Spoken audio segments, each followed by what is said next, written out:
Hello, welcome back to the tournament, the Taste Challenge Tournament.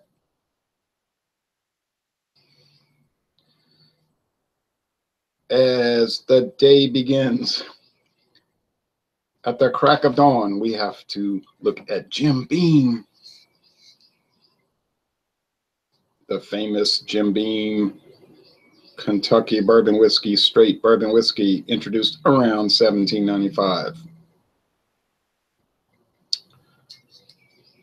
80 proof from, of course, Kentucky, versus Canadian Club Canadian blended whiskey, also 80 proof, introduced in 1858 in Canada. It is distilled in Canada,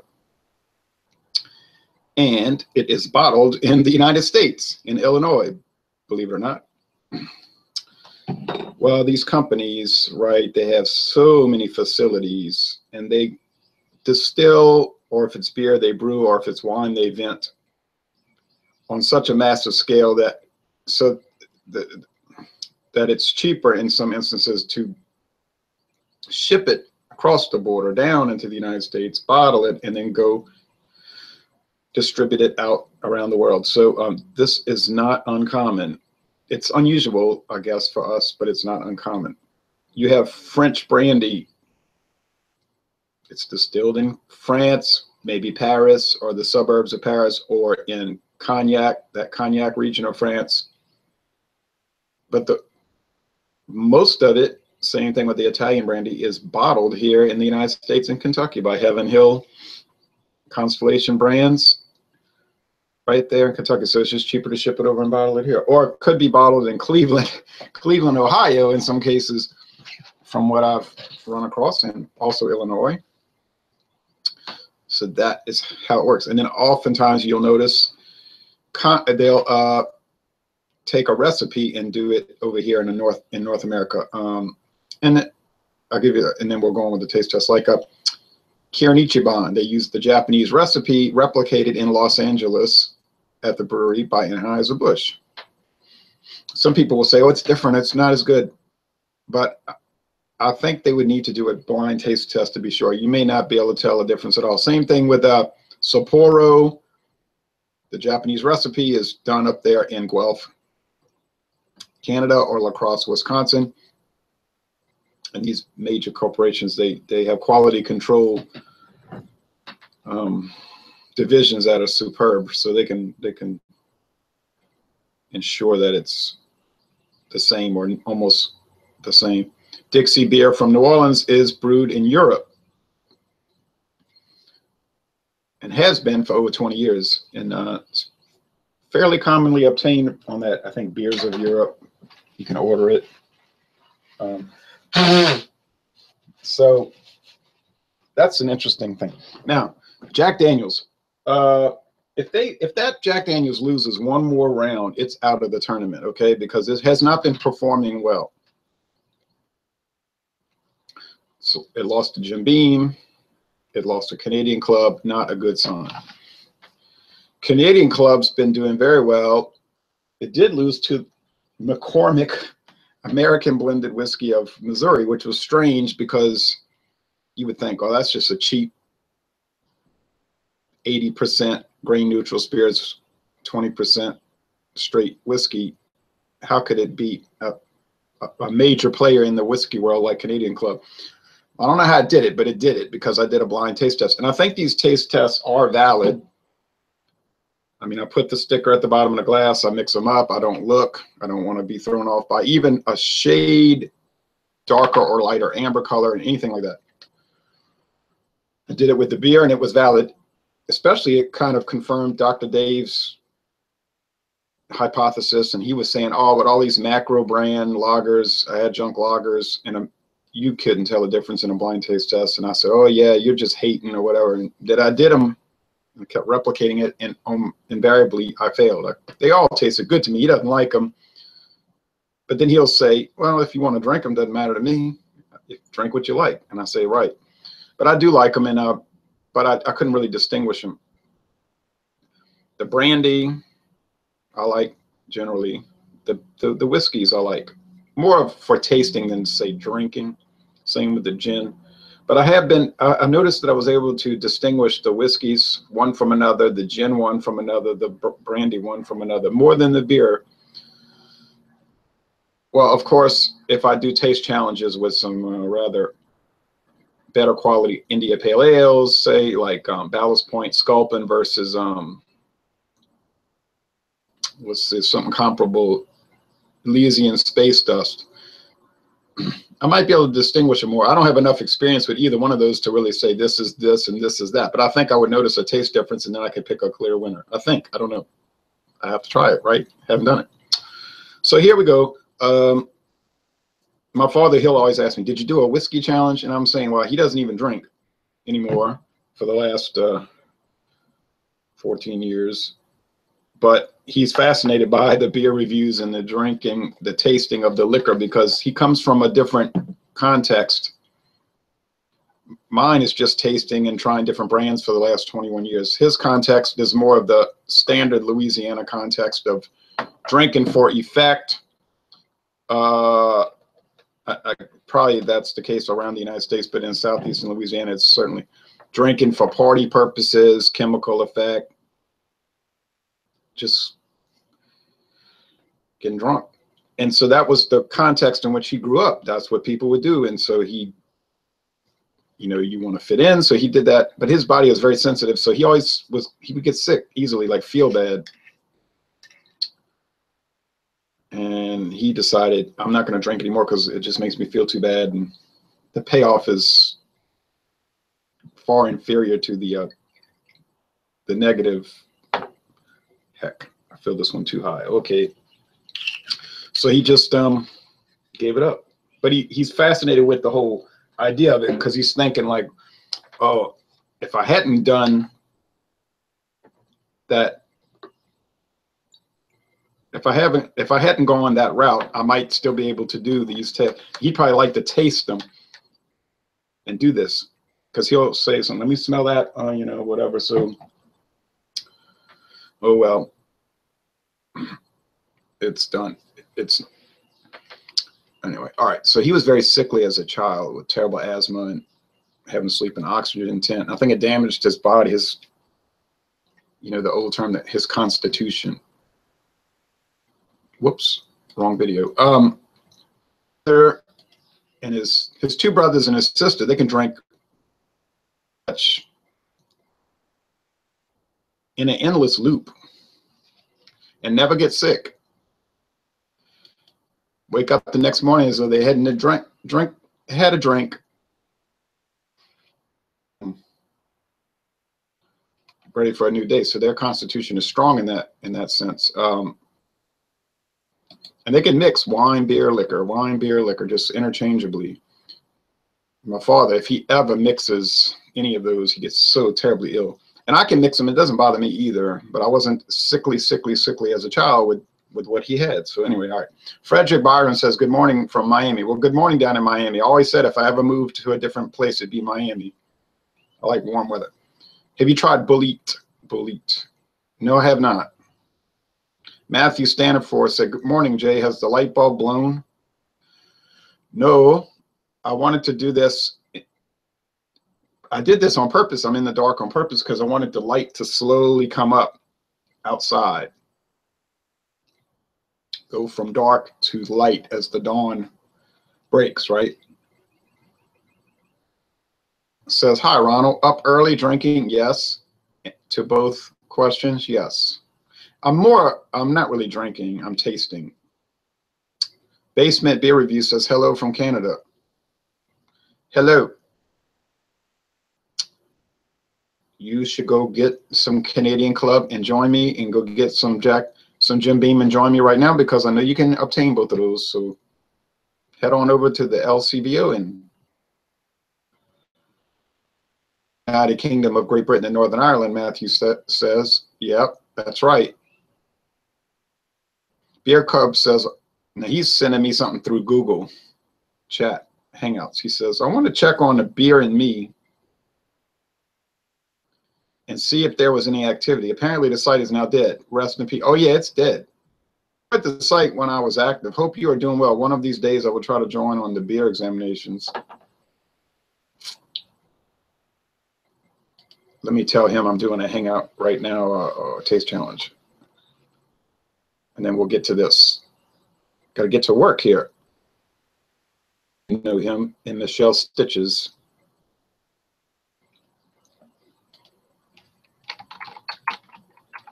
Oh, yes. It's dead, all right.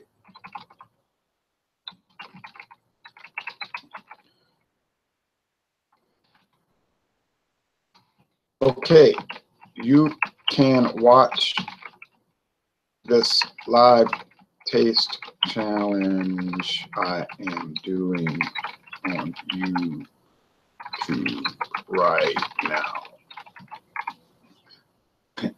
All right. Celebrate my birthday, Mr. Tank says. Oh, happy birthday. I had me a 12-pack of Guinness Extra Stout. Split a 12-pack with my friend. I hope so. I hope you did. Okay. All right, so these are small glasses. It looks like a lot. You say, oh, look at all these. Look how much he's drinking. Actually, it's not a whole lot of liquid in here. These glasses are so tiny, but it's more than I wanted, honestly. So I'm going to sip on these for a few hours after, I think. Well, in this dawn light, they're both just, they look the same, right? Honey, right? Amber. Look, a fly in the amber. No, but it's amber. All right. Here we go. So I think these are valid, but I don't know if they're reliable, because the only way I could establish reliability is to replicate them, do it again and again and again. And if Canadian Club beat Jack Daniels, you'd say, oh yeah, well, it's really better. But then it would only be, but remember now, it would only be reliable and valid for myself, because there's the biggest variable of all, which is the personal preference. And you can't objectively evaluate that. How are you going to objectively evaluate personal preference? Everybody's different. So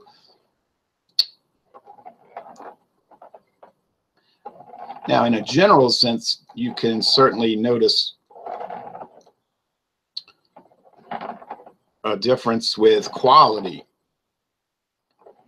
Let's say beer, for example. If you took 1,000 people and then you got them to taste, you had them taste Roquefort 10, West Flatirron 12, and then you got them to taste McEwen's Scotch Ale and Samuel Smith's Oatmeal Stout, and then you got them to taste Dog Bite Malt Liquor, and then Side Pocket Malt Liquor. Okay, and you didn't tell them what it was, and it was a blind taste of those three levels. There's no doubt what you would find. I'm pretty sure you would notice that the vast majority of people would be extremely impressed with the West Flatirron 12, and the Roquefort 10 is the highest quality, and then they would be praising the McEwen's and the Samuel Smiths, and then it would be appalled and probably wouldn't take a second sip of the Side Pocket and the Dog Bite. They would just say, what is this? This is so. The quality will shine through, but the preference is subjective. Okay, so, and that's why I paid $85 a 6-pack of West Flatirron 12, and you could pay $85 and get cans of Side Pocket, but then you would be sorry because there would be 99 cans too many. And with those kind of beverages, it's almost as though the company should pay you to drink it, because they have the gall to put it on the market, like the Camo beers. So they should have paid me to drink it. I mean, I bought the stuff in Detroit, and all I did was dump it out. It was so bad. I couldn't take but a few sips, and it was gagging me. All right, so on with the show. And before I go on, I think I will. My prediction, or I could even frame it as a hypothesis, but I won't. I just think I'll be able to distinguish Jim Beam, because I've noticed over these tastings, it's got a unique flavor and aroma. It's that peat, that moss, that green wood, and that moldy mossiness, which I don't say is bad. It's just unusual. And this is This is showing that in my left hand. It's got that right off the bat. I think that's Jim Beam, but I mean, I'm not going to jump like I did with the disastrous Canadian Club versus McCormick. Ah, this is Canadian Club, blah, blah, and I went on and on and on, and then I was so surprised. Honey, like candy sugar. It contains no honey nor candy sugar, right? What does Canadian Club contain? Corn, barley, some rye. Jim Beam is the same type thing, although it's a bourbon, but that's more of a process. Okay, it's a whiskey, it's more of a process. And same thing with Canadian Club. Whiskey, blended whiskey, because of the process that is undergoing. So Canadian Club undergoes a certain process, which makes it the style it is. And then Jim Beam undergoes a certain process, which makes it the style it is.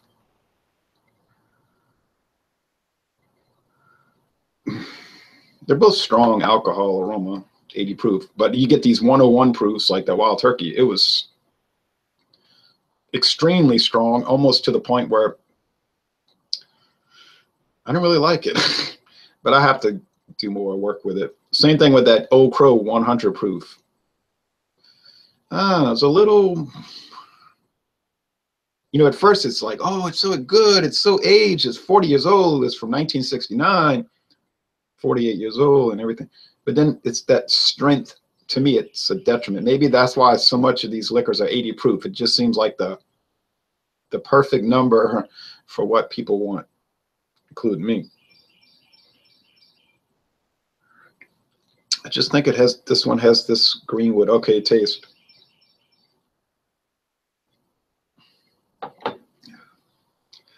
Yeah, I'm starting to develop a real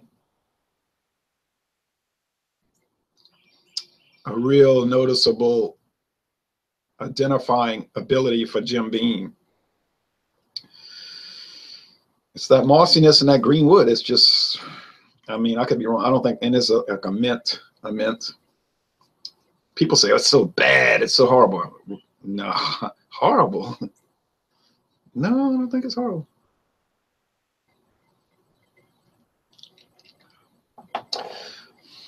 This is the sweetness, the candy. You know, I noticed that when I first had the Canadian Club, it was just that. And Canadian Club is like these Canadian blended whiskeys, from what I've read, they'll take like 100 different straight whiskeys. They're distillers, these guys that are trained to do this, and they'll just start blending them in this really intricate process. And I guess they just pare it down. This is good, and they have a scale, and they rate, and they pare it down until they get to the perfect flavor. And they say, oh, this is right. This is where we want it. And I was reading an old advertisement from around 1970 for 100 pipers from Seagram's, no longer Seagram's. It got bought out. Saying, oh yeah, we have this. They were saying we have this laboratory over in Scotland, and we have what? Just dozens and dozens of Scotch whiskeys, and we blend them till we get the perfect taste. I don't know how they do it, but they have some kind of protocol. Okay. So which one's better? Before I make the determination of which is which I think that'll be easy. It's going to be harder to determine which one's better, I believe. Well, this Jim Beam has got such an interesting, it's interesting, and that makes it good.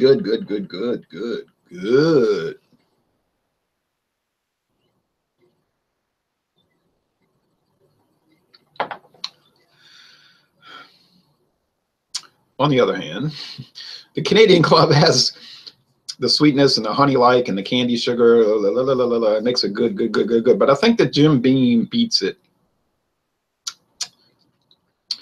I think it beats it because it's got this unique character in this. And I've tried a good deal of whiskeys now, and none of them had this moss, this mold flavor. You say mold. That would turn me off so fast. Yeah, but you know, like you could eat blue cheese or blue cheese salad dressing, and it's got that, right? hey, if you eat mushrooms, that's fungus is all in that same mold mushroom family. No, so I'm gonna go with the Beam over the Canadian Club, but it's so close. I mean, I would be satisfied with both. They both finish smooth. They both well balanced. They both medium bodied, and they both highly enjoyable. The Jack Daniels did seem a little harsh when I went on toe to toe with the Canadian Club and the Beam. And at first I was denying that. No, no, no. I did a solo and I said, no, it's not harsh. It's not harsh. And I guess on its own merits, it is not. But up against these, it is. But still, I'm not dogging Jack Daniels. I mean, my biggest complaint with that brand was that it was so high in price. It was so expensive. $25 around here, and in Texas, $30 for a 750 milliliter glass bottle. $30, 25 to $30 for something that's not as good. And now Canadian Club is $11.99, $12 for that same size bottle. The Jim Beam was $13.99 at Mathern, so around $14 or $15 for that bottle. There's no value asset for my reckoning with that. I don't like paying 10 to 15, well, let's say $12 to $13 extra just to say I bought this label. That does not hold any water for me. Okay, well, let's check. I mean, also there are millions of people a day that buy Jack Daniels, and so, or a week at least, and so they love it, and they like to have that label, and they like everybody to see that they have that label in their bar, and they say, I like the cachet of it. And, hey, and that's fine, and if they're making money, I don't care. Yeah, Jim Beam and Canadian Club, because it's just too, so you get a whiskey, bourbon whiskey like Jim Beam that's so unique. Well, you can't be so unique. Okay, that's unique. Unique is a word that stands alone. Unique means unlike anything else. So there's no, you're either unlike everything else or you're not unlike everything else. And Jim Beam is unique. Well, in my taste experience, there might be other ones out there that are identical. I just haven't run across them. So from my experience, it's unique. So the winner is Jim Beam by a shade. What if I was buying them just to sip? I don't really buy them to sip. I buy them to do videos as a hobby, okay? I'm never going to come, I'll never circle around. The only way I would ever circle around to these two was if I was trying to do taste challenges with other ones. You say, well, that takes the fun out of it. It doesn't take the fun out of it for me because that's what I do for fun, right? So it's like craft beers. Do I ever go back to them? Rarely, unless I'm doing a revisit. I'm just jumping brand to brand. Boop, boop, boop, boop, boop. Mr. Tank says, do you like to smoke? I've never smoked cigarettes. Sorry. Notice I said cigarettes. What did you consider your go-to beer in high school? This is Rebel Athlete. Being in the 1980s, are there any memories you can reflect on being that the internet didn't exist? The internet existed to a very limited extent. They had people that had chats, rooms. So there was some internet, but it was so antediluvian.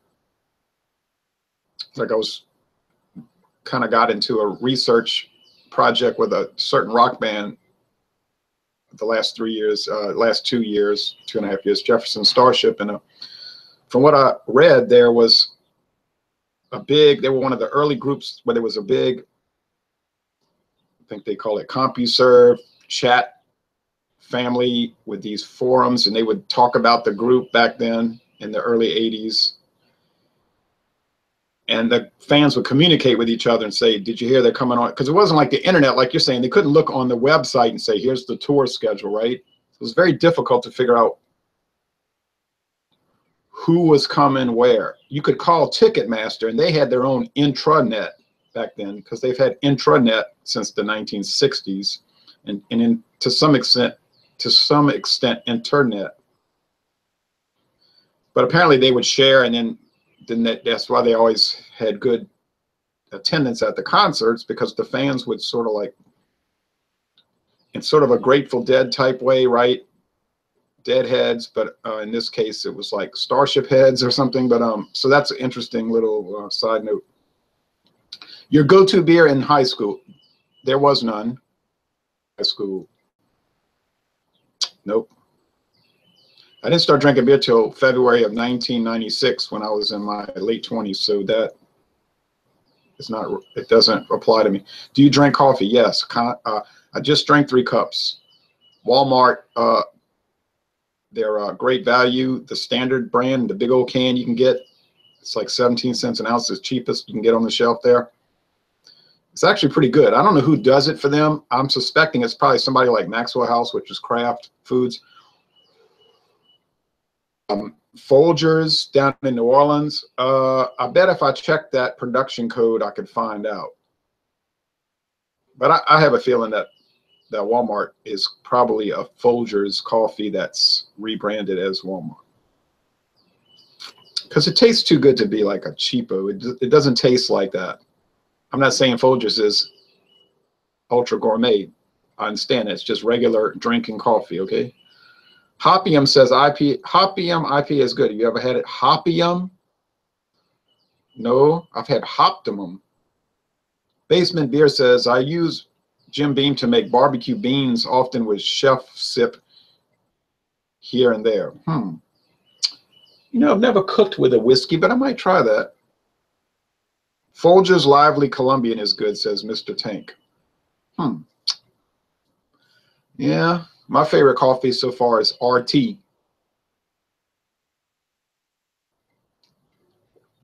And that's coffee and chicory, and it's super dark. Some dark coffee and chicory like CDM, and it would be dark, but nobody, it tops RT. That stuff is like black. Black is the Black Death, Europe, but it doesn't taste burnt. So it's amazing what Riley Foods does with that coffee. But it used to be $1.99 to $5.99. I don't buy it. It used to be really cheap. I don't know why the price jumped. Maybe everybody discovered it, like me, discovered that it was the best coffee on the market. Mr. Tanks is out there. They're out of Winston-Salem, North Carolina, foothills. You should check out the website. No, I'm not familiar with that, but I might check it out. He says, I'm from North Carolina. Yeah, I've been to North Carolina a lot of times, but not the eastern part, not the flatland part. I'd like to go there. I've just only been to the mountainous and the Piedmont area. Okay, so Carstairs White Seal, I might try that as far as cooking, for cooking purposes. This turned out to be one of the better blended whiskeys, and also it turned out to be one of the more obscure. People said, I never heard of that, but it's a very old brand from the 1800s. I did a check and it looked like the White Seal came out in 1940 and the company was established in 1788.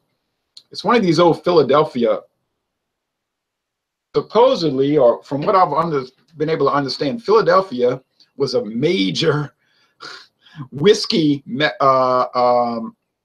producer back decades ago. Like you had Tennessee, Kentucky, and Philadelphia, and a lot of really prominent brands came out of Philadelphia. What happened? I don't know. I'm not aware of any distilleries in Philadelphia today, but apparently it was a major player in the whiskey market at one time. Sort of like New Orleans was with beer, major beer production in New Orleans back even in my childhood. Jack's, Dixie, and Falstaff, all right, almost in the same in a straight line, one next to the other, and then it just died. But even I remember when New Orleans was a major beer area, and it just collapsed. So the McCormick is still in play, but as you can see, there ain't much left to play with. Oh, but I have seen the McCormick vodka. everywhere since it got in my eye, right? Like you buy a car and then you notice everybody else driving the same Dodge or the Chevy that you have. I bought this McCormick whiskey. Now I see McCormick vodka and gin everywhere.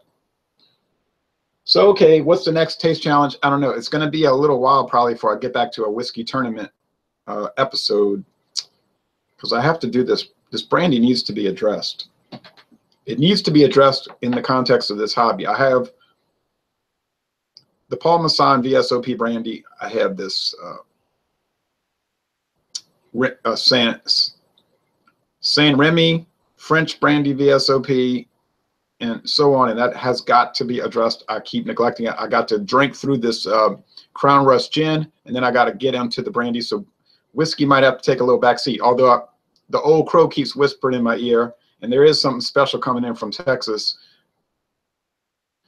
in the month of April, so that could throw that whole little plan off track. So thank you for watching this video production.